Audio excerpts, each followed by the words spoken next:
Hello everybody, this is Mike Larson from Inspired Motivated Leadership, and just on here for a little bit of live to, if you don't know me, I'm really here just to introduce myself today.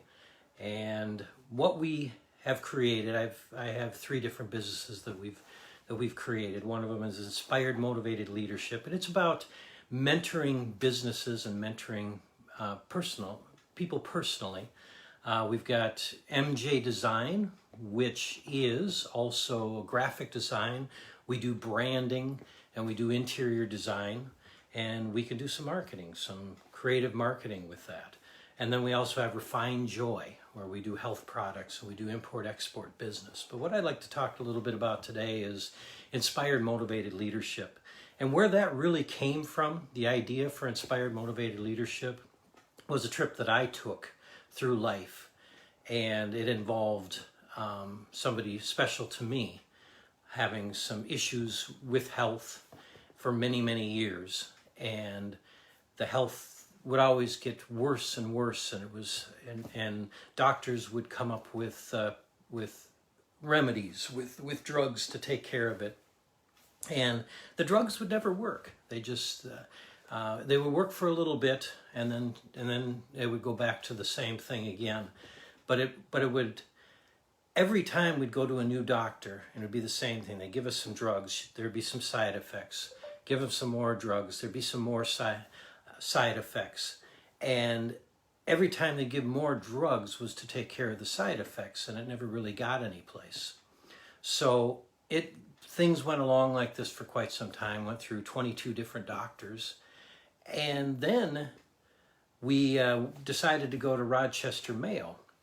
And at Rochester, Mayo, they did a bunch of testing and decided not to do drugs, but try some other things. And then we went home, and it seemed to be a little bit better for a while.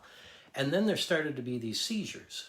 And the seizures started off with one, and looked like a grand mal seizure. And then a week later, there was another grand mal seizure. And then a few days later, there's another one. And then a couple of days later, there's another one. Then a day later. And it got to the point where they were happening about every hour, and all the way down to every half hour.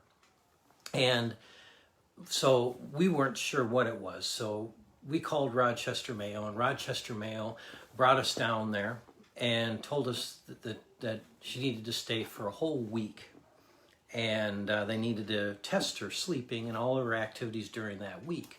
And they put all these wires in her head and all this kind of stuff, and they were testing her, and she kept having these seizures, and it got worse and it got worse as the week went along, and finally they were happening every 15 minutes. It was really bad to watch. And all of a sudden, the doctors barged into the room. This was on Wednesday. She'd been there for 4 days. And they wanted to talk to us. And they said, so we were curious, obviously. And they said, well, we don't think they're seizures at all. I'm like, what? Didn't you just see that? And they said, no, we don't believe they're seizures at all. We've done brainwave tests, and nothing shows in the scans that would suggest that they are seizures. And I'm like, well, what in the world? And they said, so then they asked her, have you ever had something bad happen in your life? Like something in your past? And she had some bad things that had happened in her life. And they said that they thought it was post-traumatic stress. And what was happening was her mind was giving her something to deal with, so it didn't have to deal with those past memories. And she said, you mean I can handle this myself? I can make the choice to do this myself? And they said, yes, this is your own choice to be like this. And at that moment, she never had another seizure, and never had another one from that point on, because she made the decision that it wasn't seizures, it was something she had control over. And that point was what got me to, I was bought in then. I had to figure out, if the mind is that powerful that can change something like that, I gotta know how that works. And that's what started me on my trip to learning the psychology of mind, how the mind works, and how we can actually control how the thought process happens and why those things happen. And I learned about post-traumatic stress. And with post-traumatic stress, what we do is somebody feels stress in a situation. So we avoid that situation. Well, it's fundamental elements. It's something I create. It's something I teach. And the fundamental elements are how we have passion in life. There's 6 of them. And I'll get into that with time. But the 6 fundamental elements are security. And everybody has to have security. We all have to be secure in our lives. We have to have warmth. We have to have comfort. We have to believe in something, that we can count on something. But if everything is warm and comfortable, it gets boring. So we also have to have diversity. Then we have to have importance. We have to be able to have significance in our lives. Then there's the strongest one, which is love and connection. We must have love and connection. And then we need to be growing. We need to constantly be growing, called expansion. And then once we've expanded and we've learned and we've grown, now we have something to share. And that's the only place where fulfillment comes from. But everybody in life has to meet these fundamental elements.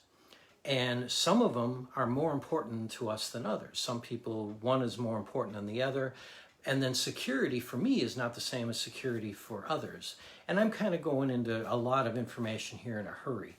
But what I learned is that with post-traumatic stress, you are meeting your fundamental elements somehow, some way. And if we take that away, you're not meeting it in that way anymore. So we have to replace it with something that still meets that fundamental element at a higher level. And that's what I learned from all of this.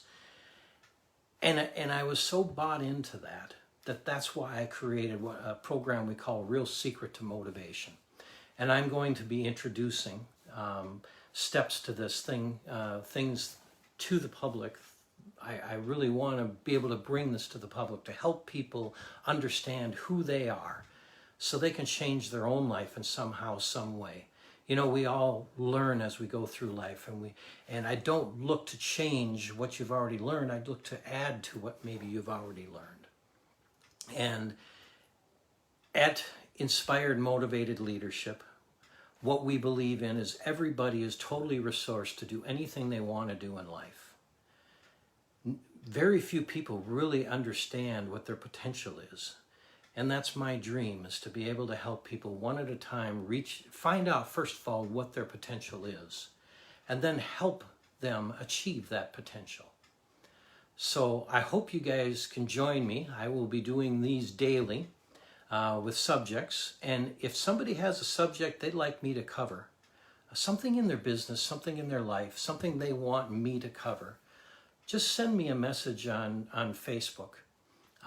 Or, you know, obviously if you know me on Facebook, you can send it on Messenger. My email, you can send it on email. It's mike@inspiredmotivatedleadership.com. But I'd like to take this journey together with everybody.